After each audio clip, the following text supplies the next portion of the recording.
Smooth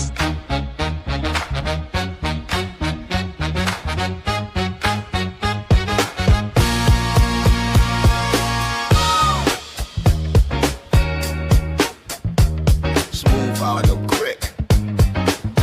Yeah.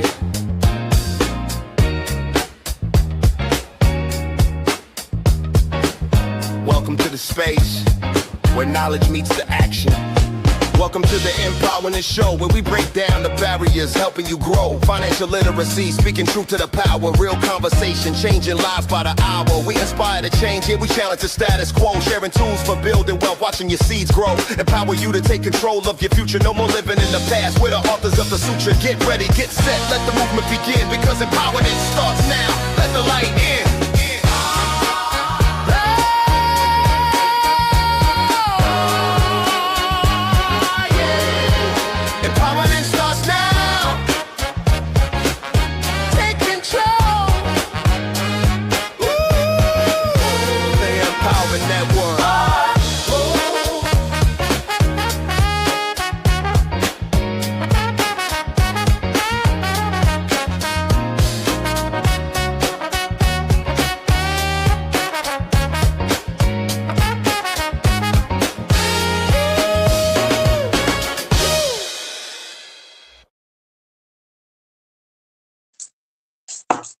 Ashe, what's happening, brother? How's your day?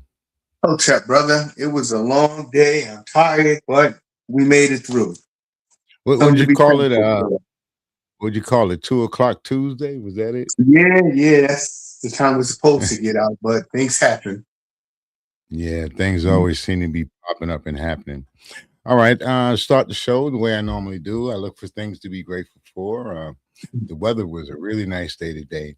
When I see the weather come like this, and even though spring hasn't started yet, I usually say this is the higher power way of giving us a preview of what's to come. So let's hope that today is actually a preview of what's to come during the spring. All right, my brother. Hotep, my man. Last week, I think we left off on Iran. And I didn't want to run from Iran, but there seems to be a lot of things going on with Iran, a lot of smoke and mirrors. This war, that's not really a war. It's a joke, man. This whole thing is about control of the oil. And I don't mean just the oil in Iran. I mean the world oil, to be dominant in the world's oil, to control it all. Because if they can control Iran and a couple of other Muslim or Middle East countries, then they control the world's oil. Now, 80% of the oil that China receives, it comes from Iran. So that's cut off right now. So, and there's one more issue I wanted to get into. I mean, we're gonna get into this and we're gonna talk about it. We'll open it up, and I know you'll have you're gonna chop it and break it down. One more thing I wanted to say about why is our president lifting the sanctions on Russia so that now Putin get a couple more dollars in his pocket? This is the same Putin now that's giving intel to Iran, letting Iran know where our troops are. What's the deal? Well, brother, this is a complex situation, and you mentioned the oil. I think the oil is a part of it, but I think it's a much smaller piece to a much larger plan. If you go back and you look at some of the speeches that Benjamin Netanyahu has made over the past, say, 30 years, he constantly makes reference to Iran. He's been spoiling for this fight over 30 years. The larger plan that has been on the table for some time, just waiting for the right pieces to be in place, is the expansion of Israel. It's called Eretz Israel or Eretz Yisrael.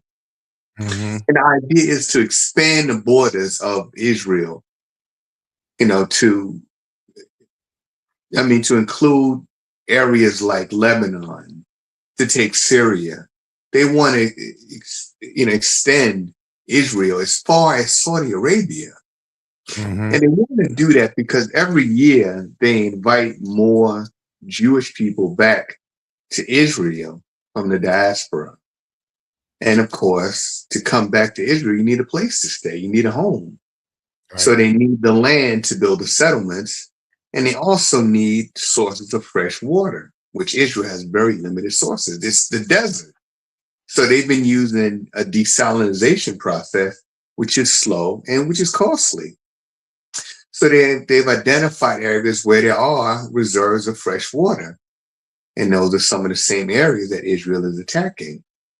So this plan is not new. This plan has been on the table for some time. And, what they needed was an American president that they could sort of not sort of manipulate, but just straight up manipulate, right? Mhm. And this goes hand in hand with this Epstein file thing. Mm. So now if you think about it, right? This guy, Jeffrey Epstein, people said, oh, he was a friend of mine or he was an acquaintance. Okay.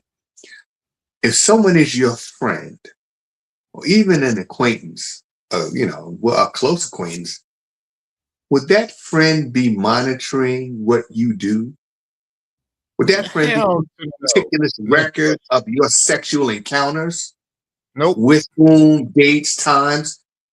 Does that sound like a That's friend to you? that's too much of a friend. But just to show you something, I did have something about Benjamin Netanyahu.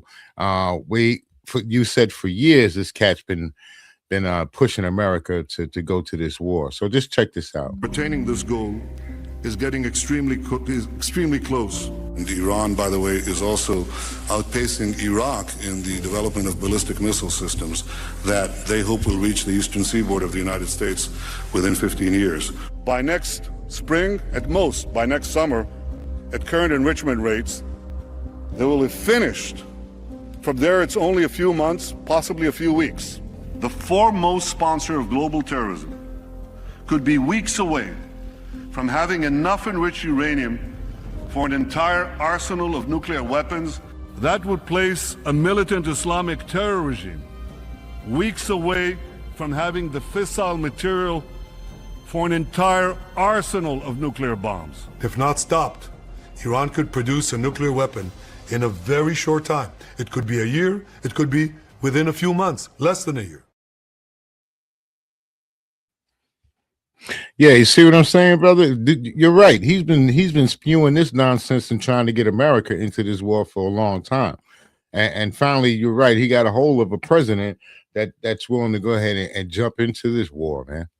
And that's exactly what it is. Because this war was not, this was a war we didn't have to have. Mm-hmm. They could have went other means in order to get the oil, but this is what they wanted to do. He wanted to shell and drop bombs on everybody and kill everybody. Well, again, this is about the expansion of Israel, right? And all of these threats or supposed threats that Israel has identified, they've called upon America to either eliminate the threat or to assist them in eliminating the threat. And that is what we've been doing. And if you listen to Netanyahu and the way he was describing Iran's ability to produce a nuclear weapon, it reminded me of George W. Bush after the events of 9/11, when he talked about about Iraq and how there was a cache of weapons of mass destruction that Saddam Hussein had access to, and that the next attack could be a mushroom cloud, alluding to the fact that Iraq might have nuclear weapons. Well, the fact is, they knew Iraq did not have nuclear weapons. After the first Gulf War, Saddam Hussein allowed inspectors in, and these inspectors had completed about 95% of their inspections of the country's, scientific sites, and found nothing that would indicate that Iran, or Iraq rather, was producing nuclear weapons. So when we went in, we knew that there were no weapons of mass destruction. We knew that Saddam Hussein was not trying to develop a nuke. We knew that. We knew when we went into Iran that Iran was not attempting to develop nuclear weapons. We knew that from the first bombing campaign. And if you go back to that first bombing campaign, Trump, Pete Hegseth, and others in the administration said we obliterated Iran's nuclear capability. We set it back years. Well, if that were the case, why are we bombing now? And I have no idea. And here's the thing: just last week, the Iran foreign minister met with the Trump administration. Right. And they agree in principle to almost all of Trump's demands. So if you wanted to make a deal, Mr. Trump, which is what you've been saying, why would you begin the bombing campaign after Iran has agreed to most of your demands? Did you check out what Rubio said about it? Check out what Rubio said, because he had something. There was no imminent threat to the United States of America by the Iranians. We knew that there was going to be an Israeli action. We knew that that would precipitate an attack against American forces. And we knew that if we didn't preemptively go after them before they launched those attacks, we would suffer higher casualties and perhaps even higher those killed. You see, I mean, one guy comes out, this is all on the same day. Mm-hmm. Okay, I just happened to splice them together, but this is all on the same day. So one guy is saying that no, there isn't any imminent threat, any imminent danger, and I'm more or less believing him, because when you look at the what do they call it, nuclear stockpile, so when Barack Obama, when he came in and they made that little deal that they made, that stockpile, I'll be exaggerating here. Let's say the stockpile was at 100. After the deal, every year that stockpile has gone down to now where it's maybe 10, if that. So they weren't trying to build these missiles to send them all over here. And here it is. Doesn't a sovereign nation have the right to defend themselves? I mean, isn't that what we keep saying about Israel? Well, yeah, we say that about Israel, but we don't say it about any other countries in the region, right? Now, here's something that is, it seems to be part of the thinking of the colonialist, and I'm talking about the elite. When Black people were enslaved in this country, some of us decided, you know what, I'm better off attempting to flee away from the plantation. Yes, I'm taking my life in my hands, but I know certainly what is going to happen to me here. I don't know what may happen, along the road to freedom, but I know what's going to happen here. Well, the pseudo scientists of the time came up with a psychological condition that they call drapetomania. Drapetomania is a psychological condition that it occurs to people, enslaved people, when they attempt to flee. In other words, you have to be crazy to want to flee the plantation. You have to be crazy to want to run away from your abusive master. Something is wrong psychologically. So yeah, later on, I think they I think later on, what do they call it? Stockholm syndrome. Would that be the same?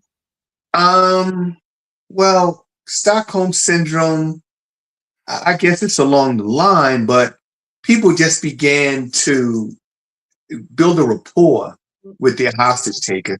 And you know what? If the hostage taker just tells you, listen, I don't want to hurt you. I'm just doing this for, political reasons or social reasons, or, I have a family like you. You can kind of relate to that.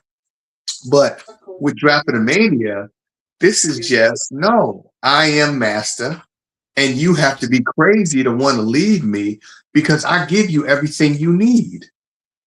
And that is the thinking of some people, these colonialists, these elite. So they think that for some place like Iran, how dare you fight back? How dare you resist? How dare you stand up to a country like Israel? Hmm. How dare you say that America is the great Satan? How dare you? We give you everything that you require. What more could you want? And it's that same sort of drapetomania mentality, right? How dare you flee? How dare you ask for basic human rights? How dare you ask to be treated as a human being? How dare you ask for that?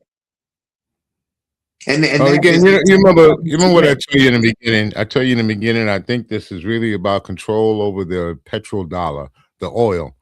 Mhm. If you control the petrodollar, the dollar will go up for sure. So this is about benefiting rich people. That's what this war is about. It's about them the oil companies are going to make tons of money off of this. Okay, they're Well, blocked. Okay. all wars are about making tons of money. Mhm. Most of the wars that America has fought, at least in the 20th century, has been in very much in favor of the wealthy. If you go back to the Second Gulf War, that was probably the most commercial war we ever fought. It was clear what was happening. You know, when we were in the military, you went to the mess hall, you picked up your food, you sat down and you ate. Now soldiers, airmen, Marines, Coast Guard, Navy, they're paying for that food. If you look at some of the contracts that corporate America had with the military to provide fuel, to provide uniforms, to provide food, and the soldiers were paying for it. Soldiers and taxpayers paid for it. Halliburton made billions of dollars because Halliburton was basically running the war. Why? Because who was the former CEO of Halliburton? A man by the name of Dick Cheney, who just happened to be vice president when the Second Gulf War started. Who just You think happened to be a coincidence? gun manufacturer. Right. He also was a gun manufacturer. I wanted to ask you about this Christy Nome situation. You know, Mhm. this is the last. She supposedly got kicked out because they wanted to impeach her, and she couldn't keep her lies straight because she just kept lying one lie after another. But there's $143 million. I would love to know where that money went. I really would, because that's a lot of taxpayers' money. When she was sitting in a hearing, they asked her about this, about a particular address that there was this ghost company. They couldn't find the ghost company, couldn't find it online. What they did Mhm. find was an address and a person that this money was going to. Right. So she's not, that's not a criminal offense. She gets, you know what she got? They put her on another assignment where she's I guess keeping drugs and stuff out of coming into the country from Latin America. But you know that's BS, man. Well, if you go back to the first Gulf War, I think it was Donald Rumsfeld that said, I think he said there was $2 Yeah, billion. I just want to hold on one second. Just hold that thought 1 second, okay? Because okay, I see your text. I see what you put up as a comment, and God is for all people. All right, God is not for just one particular person or one group of people. Okay, I love it when you watch these football games. Each one of them sitting down and pray to God, but only one person gonna win. God is for everybody, everyone. So God bless the world. Thank you. Have a I'm sorry. pleasant day. What was the comment? Oh, he said, God bless Donald Trump, God bless America, and God bless our troops. Okay. Okay. Okay. So how about Okay. everybody else? How about those people, those kids that got bombed during this strike? How many kids got killed? What was it, like 160 some odd children that got bombed? They had nothing to do with this war. Nothing at all.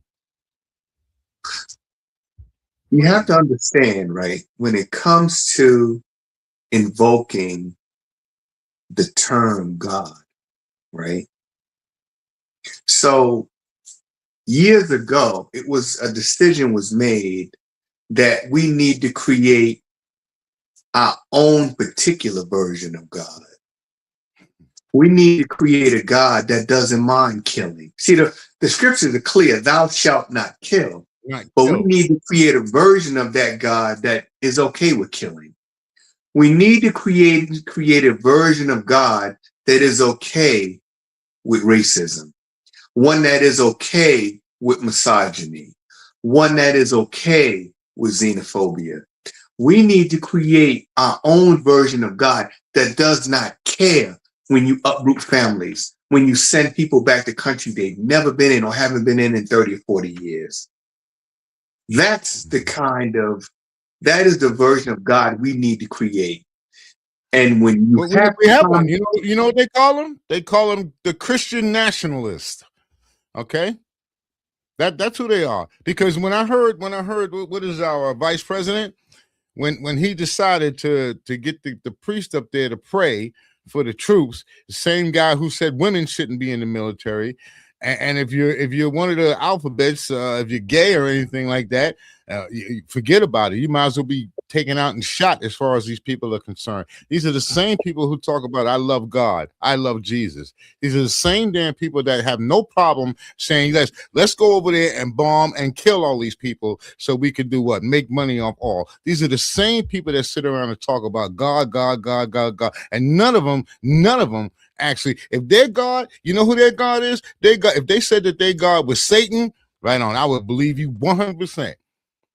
If someone told me that Donald Trump was the Antichrist, I believe that 100%.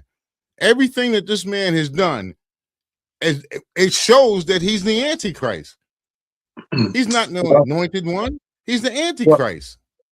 Well, you have to understand, right? People look at him as being godlike, but that is because we have created another version of God, right? A version that has just the right amount of racism, just the right amount of hatred, just the right amount of ignorance, right? That we can relate to that God.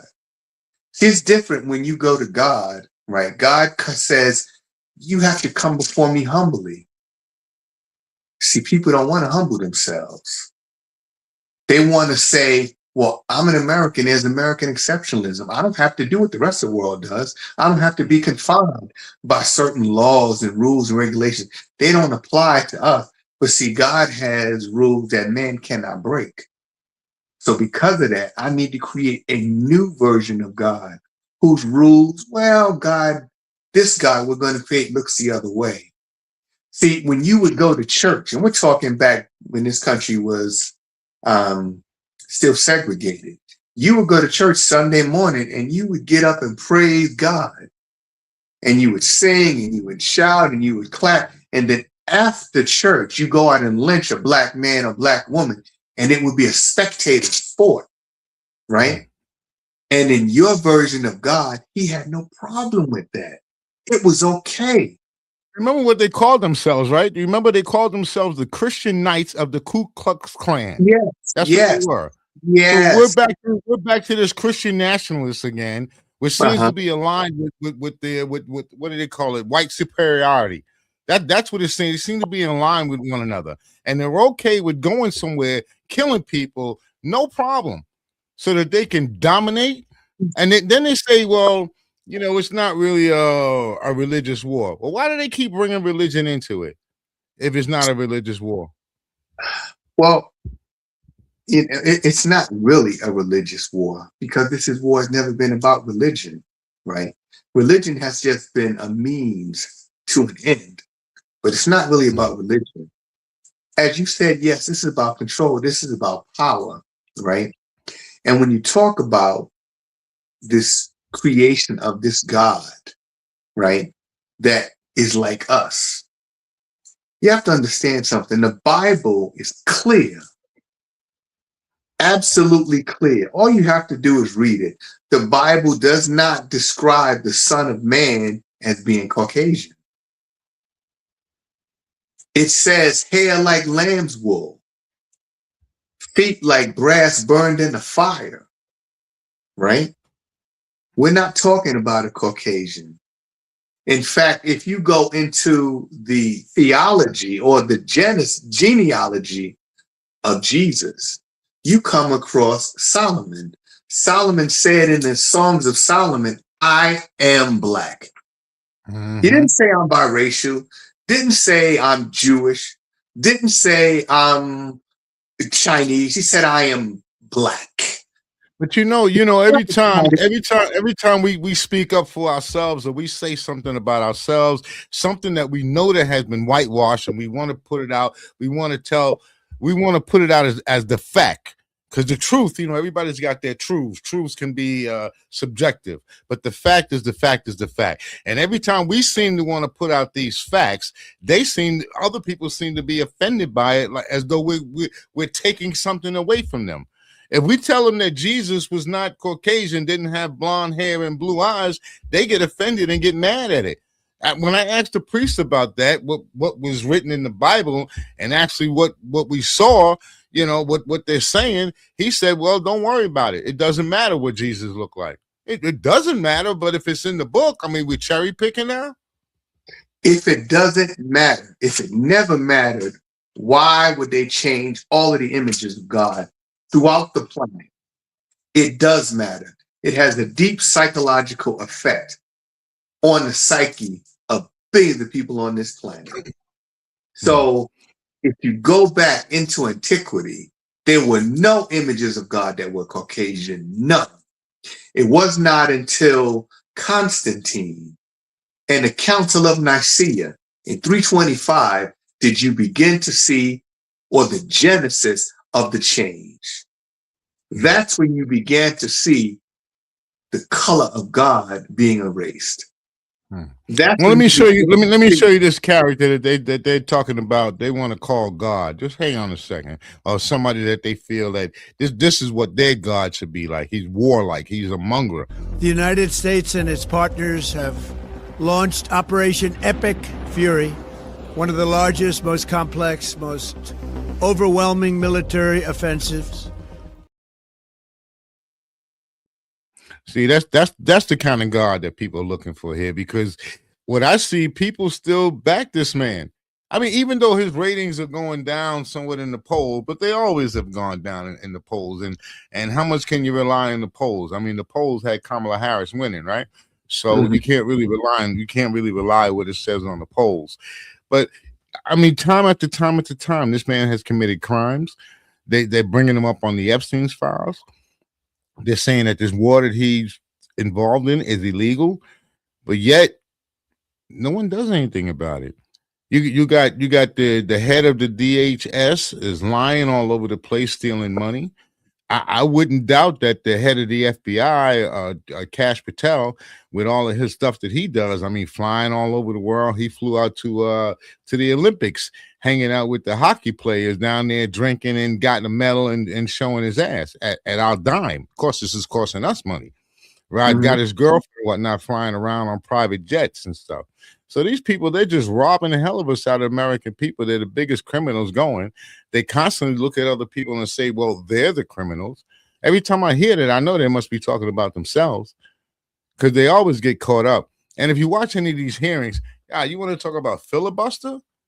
My God, you ask them a straight question, just a yes or no question, and they go on and on and on. Everything they do, they try to evade this question. All of them do it. All of them. This whole administration needs to be locked up and put away in jail. You know something? When a couple gets married, here's the interesting part. When you want to get married, you go to a church. When you want to get divorced, you go to the courthouse. Why not go back to the church? But that's another story. But when a couple gets married and has children, right? When the marriage begins to break down and the couple decides, husband and wife decide, I'm not going to put out the effort or the extra effort to keep this marriage alive, right? I'm tired of the fight. Well, what happens is when that family dissolves, who suffers is the children who Right. don't, who may not understand why mom and daddy aren't together anymore. The community suffers, right? Okay. Abraham Lincoln said, and there's maybe some biblical a portion of this too, but he said a house divided cannot stand, This is right? true. Okay. So now what you have in Washington is supposed to be a house divided, right? And the children are the American people that are suffering. The community. Look, we're gonna pick this up right on the other side. I want to keep the people interested in what you have to say. So we'll be back. A doctor's calling. A company's mission. United for a greater good. When Edmark International, the pioneers of wellness, joined forces with Dr. LaJoyce Brookshire, naturopath, the world gained a new weapon in the fight for true health. Co-created, science-backed, nature-powered. This isn't just a product. This is a movement. Born from decades of groundbreaking research, naturopathic mastery, and Edmark's relentless innovation. The body wants to heal itself, and we have just given it the ultimate toolkit. A detox unlike any other. A partnership unlike any other. The future of health starts now. Yep. Just before we get started, I'd like to thank everybody that's viewing in. We truly, truly appreciate it. This is Stevenson and Yates, and we do Politricks. We get an opportunity to talk about what's going on in politics, and we dib and dab in history from time to time to show the little curve about how things from the past reflect on things now in the future. So that gives us the opportunity to do that. Again, I'd like to thank you guys for tuning in. My man Ron picked it up on the other side. Go ahead, please. Yeah, so I'm saying when the family dissolved, the husband and wife decide to go their separate ways. The children suffer, the community suffer. And in this case, the children in the community will be representative of the American people who are suffering. You go down to Washington right now, the Democrats nor the Republicans, they're not suffering. The average salary for a senator, a member of Congress, is $175,000, which is an enormous sum of money. But what do they do to earn that $175,000? They're only in session. I mean, they take a summer recess, winter recess, Thanksgiving, Christmas. They're constantly out of DC. And what are they doing? And when they're there, well, since when does the president have the right to declare war? Congress has that right. Congress does nothing. Since when does the president have the right to institute tariffs? He doesn't. That's Congress's job.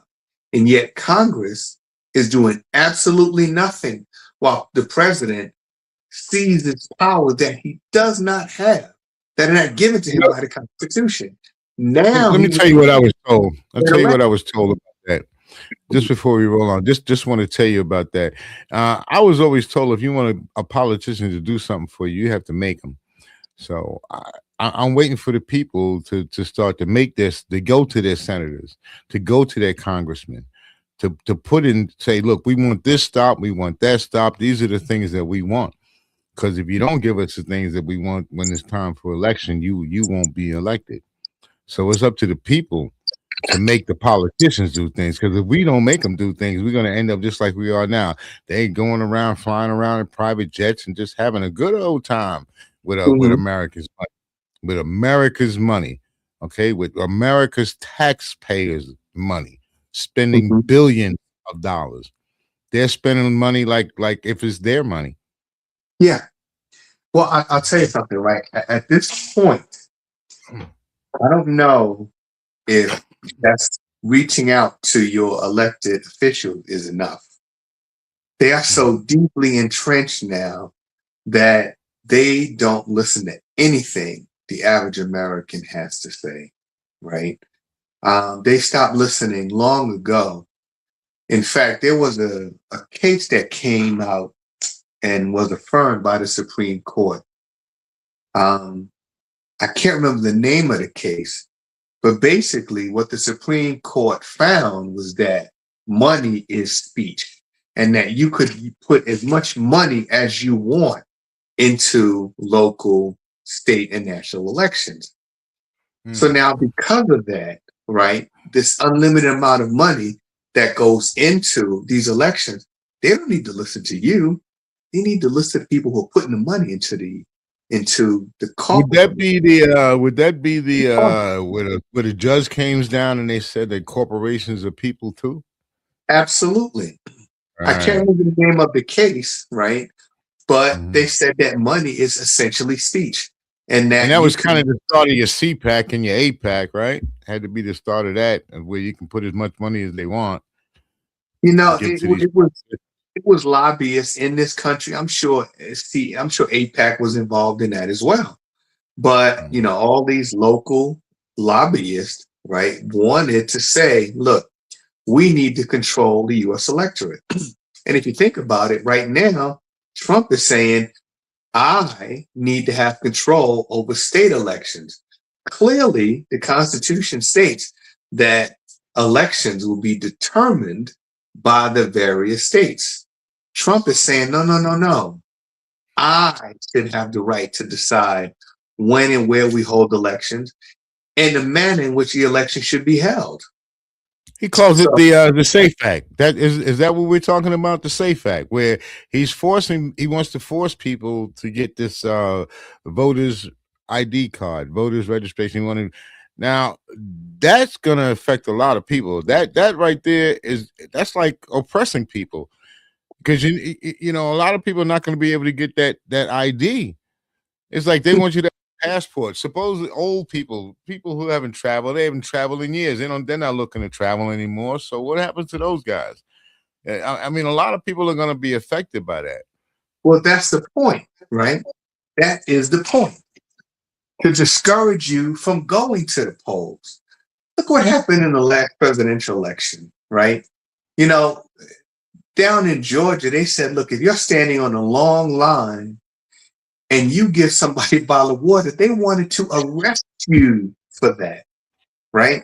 For being a human being, for seeing another human being in need, the government was saying, oh no, you can be arrested. So the idea is, look, this is what happened to Black people when we wanted the right to vote.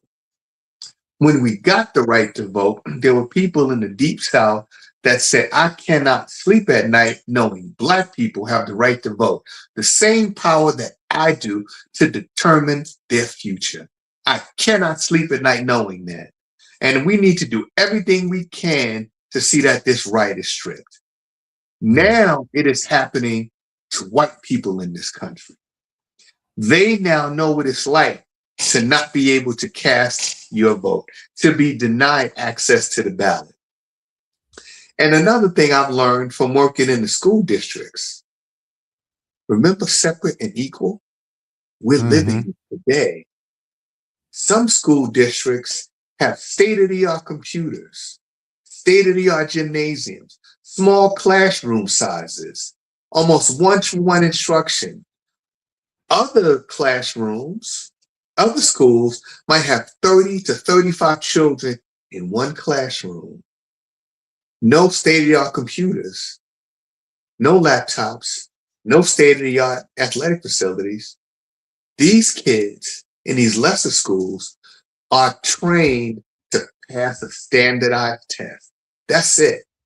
That is exactly what was years ago, separate but equal. And you see, this is why they want to try to oppress people's votes. They don't want you to vote because we understand that those type of incidents are local, and that would take local politicians in order to change that.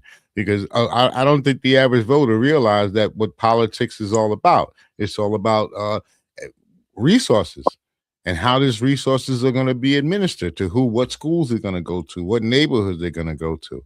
So your local politicians, they're very important in the whole grand scheme of things. It doesn't stop for us, it doesn't start flowing down. For us, it's going to go here, and then we start working our way up to the top to make things right. But you got to keep it straight at the local level. Like I like what my man was Mandami. How do you pronounce the brother's name? Because I don't want to say Mandami. Zoran Mandami. I think the things that he's doing is true. He's being true to his word. He didn't take any money from the corporations. He said he wanted to do things to help people with housing. And I think that's great. I think a lot of things that he's doing is about the people, which we here as Americans should be doing at the top end. Instead of talking about making America great, we should actually be trying to make America great again. And they just want to throw out the baby and the bathwater when it comes to education. Our health system sucks here, but yet we give billions of dollars to other countries where they have free health care. They have free education where they're not paying. I'm telling you, this whole thing, and it's been going on for a while. This is not just the Trump administration. I mean, to me, it's been going on a while. I'm well into my 60s, so I've been around a minute or two. And this country been screwing us, man. Everybody. Every white, black, what they throw all kind of roadblocks or they throw these things that make you think it's one thing or it's not, but it's just a ruse. And all they're doing, the whole thing is about how much money can I put into my pocket? How much money can I cipher out of it? How much money can I get from the corporations? How will I end up being when I retire? I'm going to have a few million, maybe even $1 billion stashed away when I retire. That's what these guys are thinking about. They're not thinking about the American people. If they did, we wouldn't be here in this nonsense that we're in. And see, that's my point, right? And it's not one side of the aisle or the other. It's both sides of the aisle.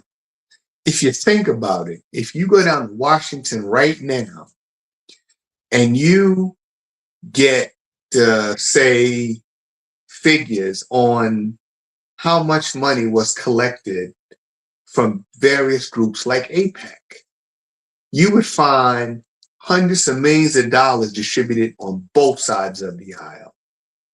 Nobody in Washington, for the most part, turns down the Israeli lobby's money, right? If you look at the which side of the aisle supports Israel in terms of providing health care for Israelis, that's both sides of the aisle. Which one said that Israel should have all of the weapons that they require? That's both sides of the aisle. You know, that's another question I wanted to ask you about Israel. Do you think they have nuclear capability? They absolutely do. You know, when John F. Kennedy, before he was assassinated, he talked about Israel and their nuclear capability and him wanting to inspect to find out how many nukes they actually possessed during that time. And we're talking prior to 1963. Israel flatly rejected that. No way are you going to come and inspect our weapons facilities. So it has been believed that Israel has had a cache of nuclear weapons going back to the 1960s. And the thing is, you know, when it comes to nuclear weapons, and it's just a bit of a side, months ago, probably last year when Vladimir Zelensky came to the White House, Trump said to him, you're playing with World War III. You don't have the cards. Do you remember that statement? Yeah, now he's begging him for money. Now he's begging for his help. Well, here's the thing. I'd like to ask the president, Donald J. Trump, Mr. Trump, World War III is mutually assured destruction. Who does have the cards?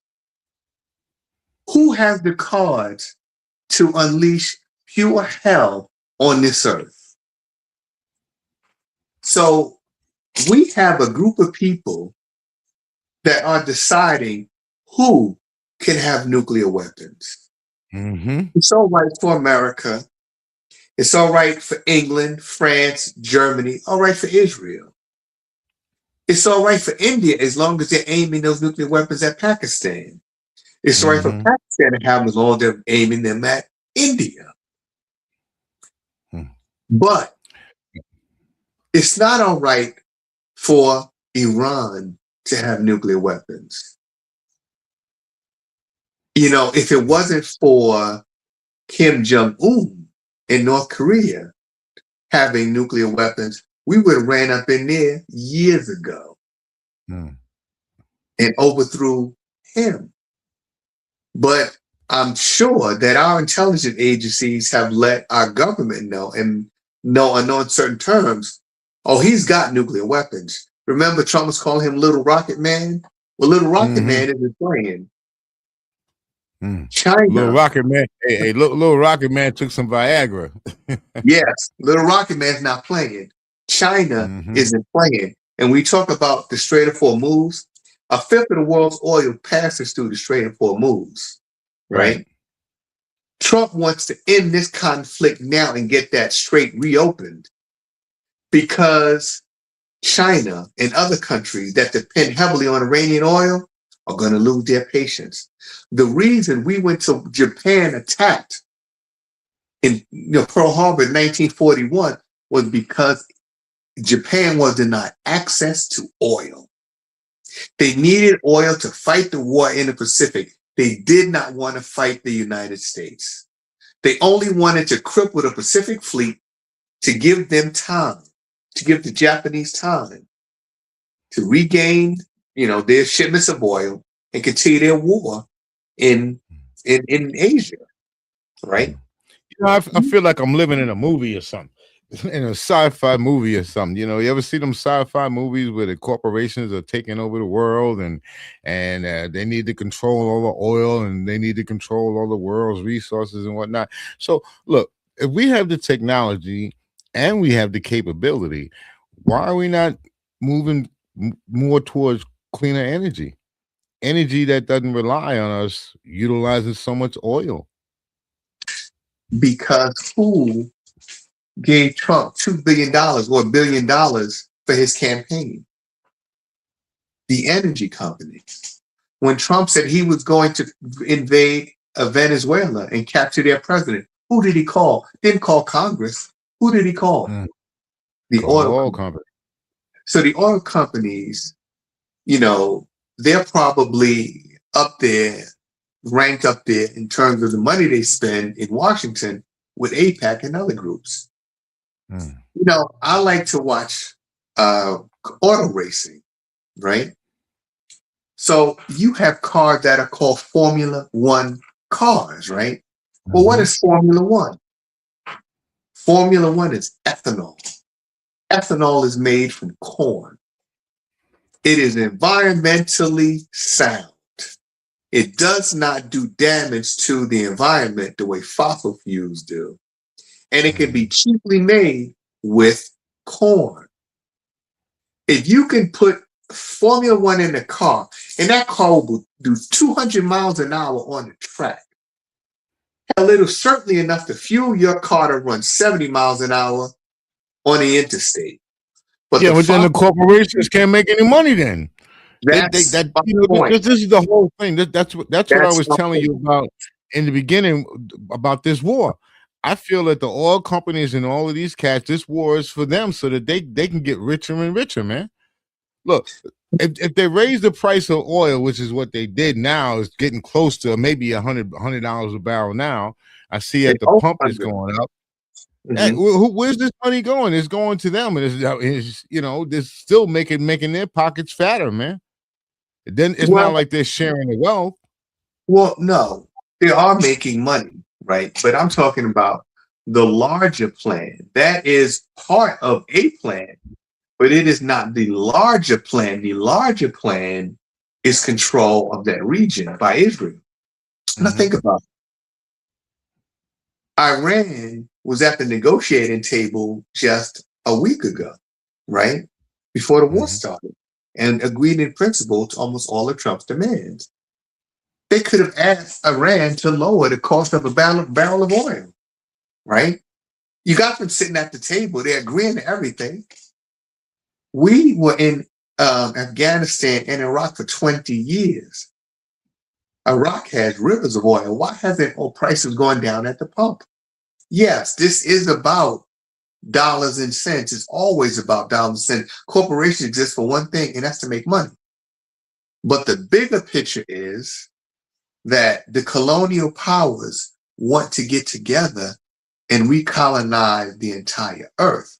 And if you go back and you look at the speech that Marco Rubio gave about 10 days ago, about 2 weeks ago now, he went before the European Union and he basically said, in no uncertain terms, we need to recolonize the globe. And they gave him a standing ovation. So the message is clear. Listen. World dominance. There you go. So it's not just about the oil. It's about the oil. You know, the oil makes for what do they call it? The petrodollar. So it makes the dollar stronger around the world. That's what that will happen if they control the oil. If we control the majority of the oil, oil is money. So that will help out with the petrodollar. That's not for us though. I mean, at this level, we're not going to see any of that. The best we could hope for is to get lower gas prices. Didn't we have a big reserve of of oil here? Strategic reserve. Yes, we have a strategic reserve that's loaded with fuel. And, you know, we also produce fuel here in this country, you know, Louisiana, Texas, Oklahoma. They talk about the tar sands oil in Canada, right? So we have access to oil, but we're still buying, you know, oil from foreign sources, which we said we weren't going to do after 1973 when he had the oil. Why do we? Why do we? Well, we have to, because let's be realistic. What's keeping the U.S. economy afloat is not the U.S. It's money in banks that are put there by places like Saudi Arabia, the UAE, and others. That is who's keeping America's economy afloat. Foreign dollars. If they pull that out, if they divest in America, America will be dead within 48 hours. There's trillions of dollars of oil money from these foreign governments sitting in 6 American banks, and 5 of them are in New York. So if they decide to divest, there's nothing America could do.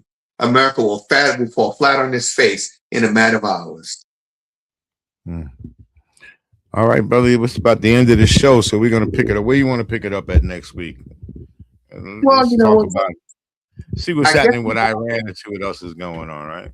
I guess we'll have to wait and see what craziness will happen during the week, because something crazy is bound to happen. Over the weekend. Well, with Trump, you never know what's going to happen. You know, he says one thing and does another, so you can't tell what he's going to do. You know? Absolutely. All right, so I wanted to introduce you to a little something on our way out of here.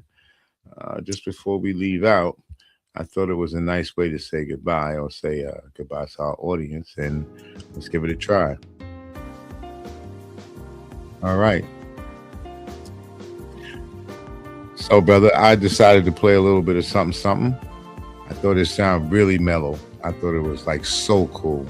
And I think it'd be a nice way to say goodbye to our guests and say thank you very much for tuning in, because today we've had quite a few people that have tuned in. We try to bring you the best of what we can bring you. We try to bring you news. We try to bring you education. My man, he's the analyst, so he's able to break it down all the way. I'm the guy, I got a million questions to ask about everything, because he knows everything and I know very little. I got to be the sponge when I'm around him. He'll tell you other, but that's not true. But I'm glad to have him here. I'm glad to have him to be a part of this network. Thank you so much, brother. The way we're moving and grooving, I feel like we're going to grow, because we're moving and grooving and working hard. We're working hard for you. Any real comments that you guys want, or anything you got to say, just let us know. If there's a topic that you like to talk about, just let us know. You can leave us a comment, or you can pick up the phone and give us a call. The number's right there. It's 570-664-0574. So if you like, you can always give us a call. We'll put you on the air. Again, I'm going to say peace. A man always says, Hotep. And I guess we're out of here. Thank you again, people. Peace.